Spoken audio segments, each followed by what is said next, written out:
අපි කතා කරනකොට වාක්‍ය රටා ලියන්න ඕනම අවස්ථා ටිකක් තමයි ටෙන්සස් ගැන අපි කතා කරන්නේ. ඒක ප්‍රධාන කොටස් දෙකකට බෙදා ගන්නවා. Active passive. ඒ කියන්නේ කර්තෘකාරක කර්මකාරක. කර්තෘකාරක කියන්නේ කරන කෙනා ප්‍රධාන වෙනවා.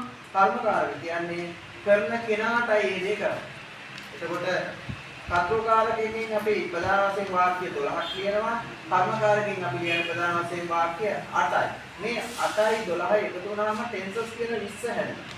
භාෂාවේ ක්‍රියාපදයක් 20 ආකාරයකට වර්ණනා කර ගන්න අපිට පුළුවන් වෙනවා. එතකොට ඇක්ටිව් පැත්තේ කොටස් ප්‍රධාන වශයෙන් තුනයි present past future කියලා දෙකක්. present කියන්නේ අපි කොටස් හතරක් කතා කරනවා. simple present, present continuous, present perfect, present perfect continuous. past යනදී කතා කරනවා simple past, past continuous, past perfect, past perfect continuous.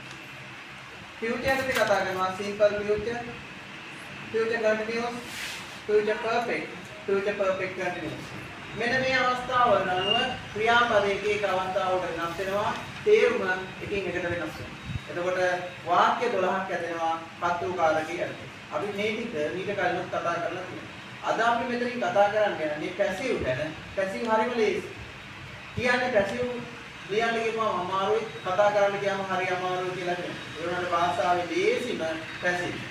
අපි එතකොට පැසිව් වලදී වාක්‍ය 8ක් තමයි අපි කතා කරන්නේ. මේ පැසිව් වලදී අපි කතා කරනකොට සාමාන්‍ය වාක්‍යයක් ගත්තොත් අපිට වාක්‍ය කොටස් දෙකකට බෙදා ගන්න වෙනවා, තුනකට කොටස් බෙදා ගන්න වෙනවා. subject, verb, object. කර්තෘකාරක වාක්‍යයක තියෙන subject එක කර්මකාරක වාක්‍යයේදී object බවට පත් වෙනවා. ඒ කියන්නේ කර්තෘ වාක්‍ය කර්තෘකාරක වාක්‍ය කර්තෘ කර්මකාරක වාක්‍යයේ අනුත්ත වෙනවා. කර්මය උත්තර වෙනවා කියලා කියනවා. ඒ වගේම ක්‍රියාපදයේ කර්මකාරකයේදී හැම වෙලාවෙම අපි ගන්නේ past participle.